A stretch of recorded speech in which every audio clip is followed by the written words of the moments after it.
की अण्णाभाऊंना भारतरत्न मिळाला पाहिजे, तर त्याची एक पार्श्वभूमी सांगा. 2 मिनिटात मी सांगतो, ती फक्त तिथं मांडली पाहिजे. की आम्ही मागाचा आहे म्हणून भारतरत्न मागत नाही. भारतरत्न हा पुरस्कार द्यायचा असेल तर त्याचा एक क्रायटेरिया आहे, आणि तो क्रायटेरिया असा आहे, कला क्षेत्रामध्ये, खेळाच्या क्षेत्रामध्ये, साहित्याच्या क्षेत्रामध्ये, गायनाच्या क्षेत्रामध्ये ज्यांनी ज्यांनी ह्या देशाचं नाव जगात उज्ज्वल केलं त्याला त्याला भारत द्या, असा क्रायटेरिया आहे. तसं आमचं असं मत आहे, साहित्याच्या क्षेत्रामध्ये सत्यशोधक अण्णाभाऊ साठेने या देशाचं नाव जगात उज्ज्वल केलं म्हणून आम्ही भारतरत्न मागतोय. पण त्याचं कारण असं, एक वेळेस मांगाची, हे जुनी माणसं आहेत, मांगाची माणसं इंदिरा गांधी असताना एक कमिटी गेली दिल्लीला. इंदिरा गांधी भेटल्या आणि आमचं नेते म्हटले हा मांग है. इंदिरा गांधी म्हटले बोलो आपकी क्या मांग है. नाही हा मांग है, फिर बोलो ना आपकी क्या मांग है. आणि म्हणून गाण्याच्या क्षेत्रामध्ये ज्या लता दीदीनं आपला देशाचं नाव जगात केलं म्हणून लता दीदींना भारतरत्न मिळालेला आहे.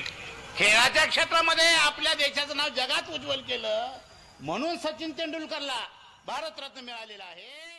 जातीवादी यंत्रणा जात म्हणून जर आमच्याकडे बघत असेल तर आमचं सुद्धा मत आहे. हा इशारा देण्यासाठी परिषद आहे, तुम्हाला नव्हे, त्या सगळ्यांना.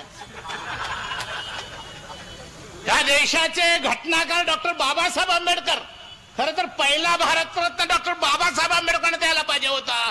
त्याच्यासाठी आम्हाला संघर्ष करावा लागला. तो 1990ला दिला, स्वातंत्र्य मिळालं 47ला, आणि पुरस्कार दिलाय भारतरत्न म्हणून बाबासाहेबांना 90ला. त्याच पद्धतीची लढाई सत्यशोधक अण्णाभाऊ साठेंची आज महाराष्ट्रात देशात चालू आहे. म्हणून तुम्ही मांडा सभागृहामध्ये जातीचा म्हणून बघू नका.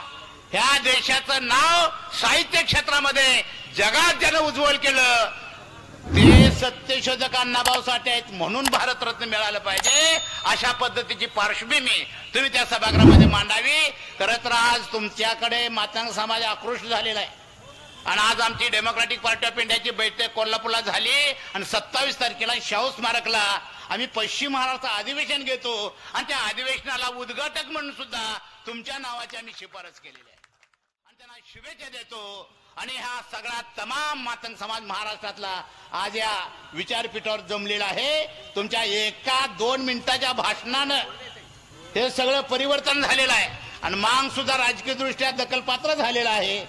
मांगाचे सुद्धा आता राजकीय पार्ट्या उभ्या राहिलेल्या आहेत. यदा कदाचित जर अण्णाभाऊंच्याकडे जर दुर्लक्ष झालं तर मग आमच्या मतात सुद्धा माणसं पडतात. हा इतिहास आम्ही घडवणार आहे. काय डोंगर काय झाडी म्हणणारे 750 मताच्या फरकाने निवडून आल्या, तिथं आमचं त्या गावात 1400 मतदान आहे. पण हा मांग आहे तो बोले आपकी क्या मांग आहे, अशा अवस्था आमची सगळी झालेली आहे. तेव्हा ह्या समाजाची ओळख करून दिल्याबद्दल, अण्णाभाऊंच्या संदर्भामध्ये प्रेमापोटी भारतरत्नाची मागणी केल्याबद्दल पुन्हा मी डेमोक्रॅटिक पार्टी ऑफ इंडियाच्या वतीने ह्या सगळ्याच श्रेष्ठ ज्येष्ठ लोकांच्या वतीनं, समाजाच्या वतीनं तुमचं मनपूर्वक आभार मानून तुम्हाला शुभेच्छा देतो. माझे 2 शब्द मी पुरे